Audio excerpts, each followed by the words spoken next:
Hey, sweet friends, we are getting close to the end of our Disney World themed set. We are in the final stretch. I think we have this one and two other videos, but today we are going to be talking about our Minnie Mouse cookie. We've already done our Mickey Mouse cookie a few videos ago, so if you want to check that out, be sure to go to the playlist on my page for this Disney World set. All of the tutorial videos are there, as well as the compilation video where you can just watch me decorate these cookies without having to listen to me talk.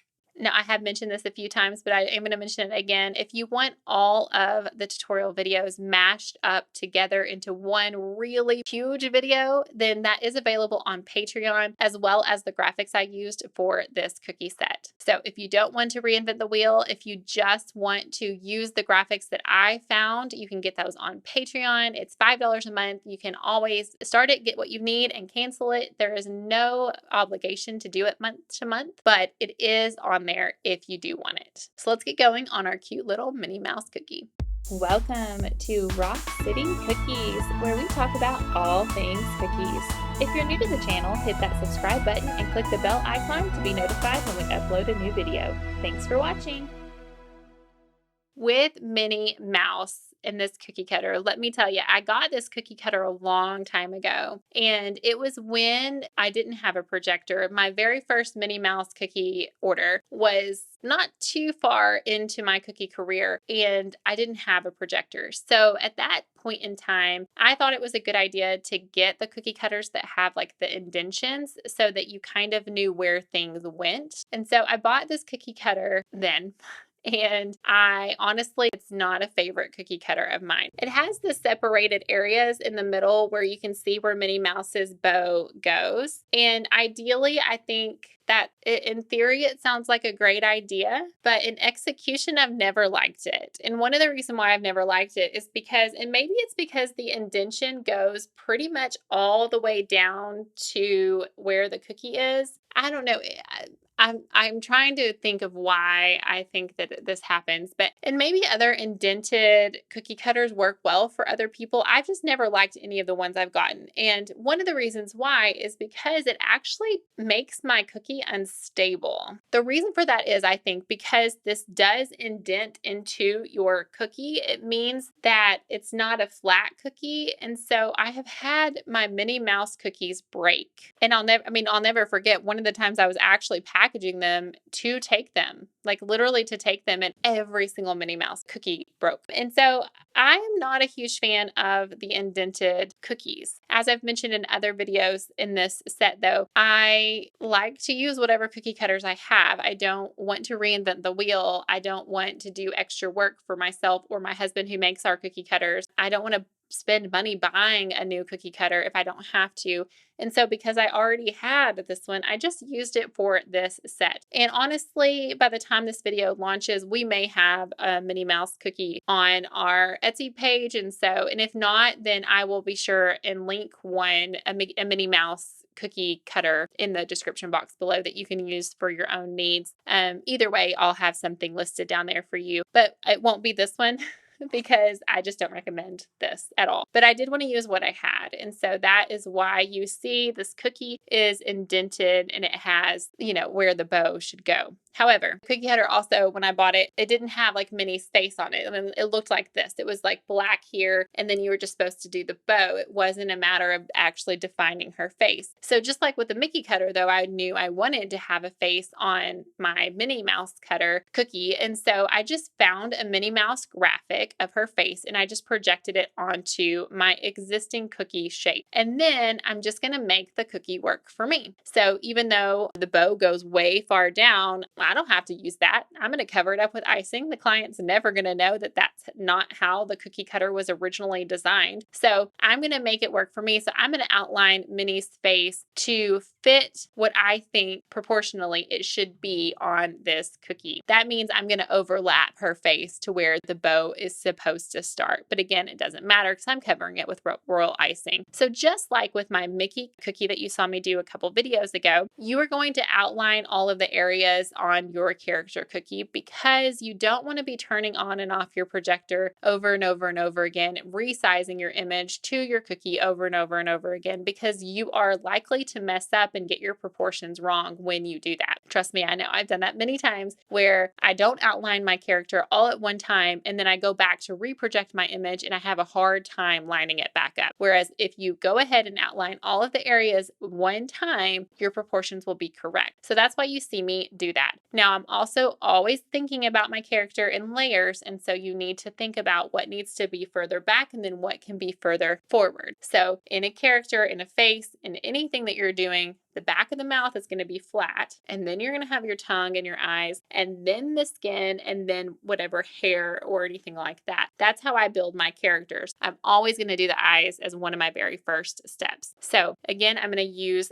my thick red icing on the mouth, and you can spread it out with a paintbrush. You can spread it out with a palette knife. You can spread it out with any sort of flat smoothing tool onto your cookie. So spread out that icing and let it dry. And then while that's drying, go ahead and outline all of your different areas, and then you will do your character's eyes. Again, I'm going to use a thick icing to support my medium consistency white icing that's going in the eyes. So that extra icing underneath that squiggly line, I'm just using that as support to really hope that I don't get any cracking or cratering with my icing with the eyes. Because if you work with royal icing at all, you know that sometimes if you use it in small areas, it has a tendency to crater. So that little squiggly line just gives that icing just a tiny bit of extra support in hopes that it doesn't crater on you. After you have done your squiggly line, then you're going to use a medium consistency white icing and fill in the eyes. And this is where you can make a decision. You can do a wet on wet technique and go ahead and use black icing and go and do the pupil part of the eye, or the iris part of the eye, I guess. Or you can wait until your white dries and then you can come back with an edible marker and draw on the black part of the eye. I see cookiers do it both ways. I just prefer the wet on wet. I like to have that consistent look with my characters, and also I like for it just to be done. I tend to think marker work can be a little messy sometimes, especially when you're trying to get into small places. And so I would rather go ahead and do icing here just so that I'm sure that I get the look that I want. So with black icing, you'll do a medium consistency, and you'll just go ahead and go where the black part of the eye is and go ahead and flood it so that it all blends together, and you'll let it dry. I also am going to do the tongue and then let all of that dry under a fan for a few minutes. Because you're doing small amounts of icing right here, you don't have to let it dry for very long. It'll get dry enough that you can work on the next section pretty quickly. So next up is Minnie's face, and I am going to work section by section. I'm going to go slow. I'm going to start in the middle of her face and then work my way around, and that way your icing is able to get smoothed out. You're able to pull the icing down to the small areas where you don't want to overfill. If you overfill icing on a character, you lose a lot of the definition that you need to make it look like a genuine character. So I use thicker icing and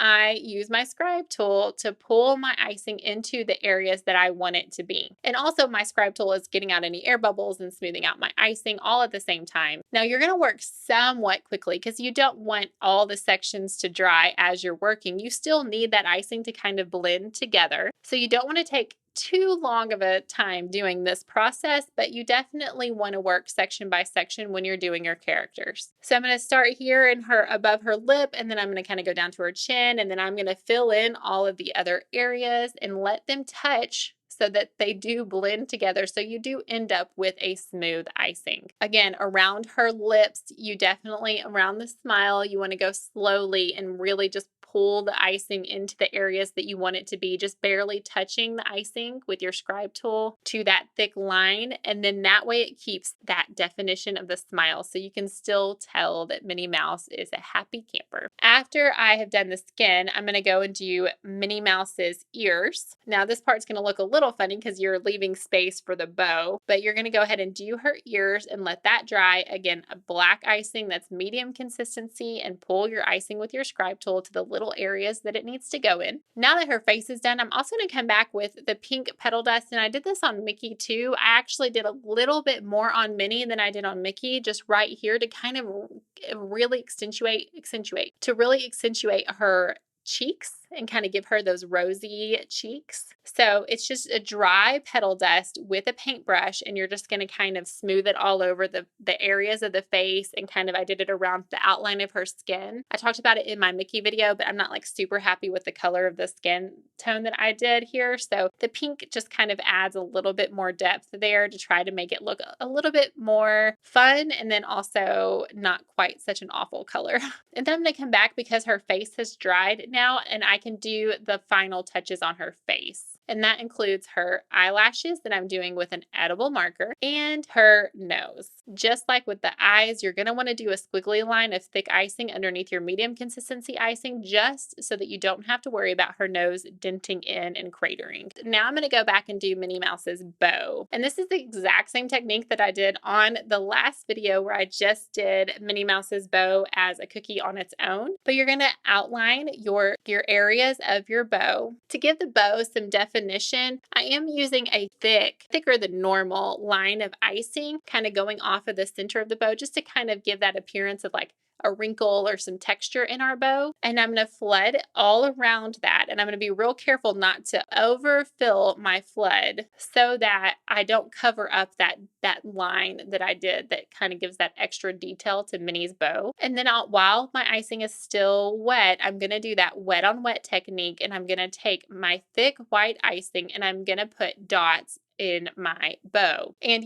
when you're doing dots, you want to start in the middle of your section and work your way around that. And that gives you the most consistent dots that you can get whenever you start in the middle and you work your way out. Otherwise, you might have spacing issues and it just may look a little bit funny. So I have found the best way to accomplish a dot look and it look good is to always start in the middle and work my way out. And then I'm going to outline it after everything has dried for a little while. I'm going to outline that bow with my black icing. That's for consistency. I also did black outline on my mini bow cookie that I did in the last tutorial, as well as just to give it a little something extra. And that's it. Our Minnie Mouse cookie, character cookie, is done. I think she turned out pretty cute. I hope that helped you when you go to do your own character cookies. It's not so intimidating once you've done it before. You just have to really take your time and really think about the character, thinking about layering, and just really focus on the character's eyes. I've said it before, but if you can get those eyes right, that really makes all the difference in how genuine your character cookie looks. All right, friends, we are down to our last 2 videos in this tutorial series. So next up is our name cookie. So that is the cookie that makes this set a custom set, right? It makes the customer feel valued because it is specific to them. So we are going to do the name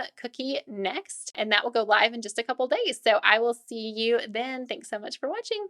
Bye-bye.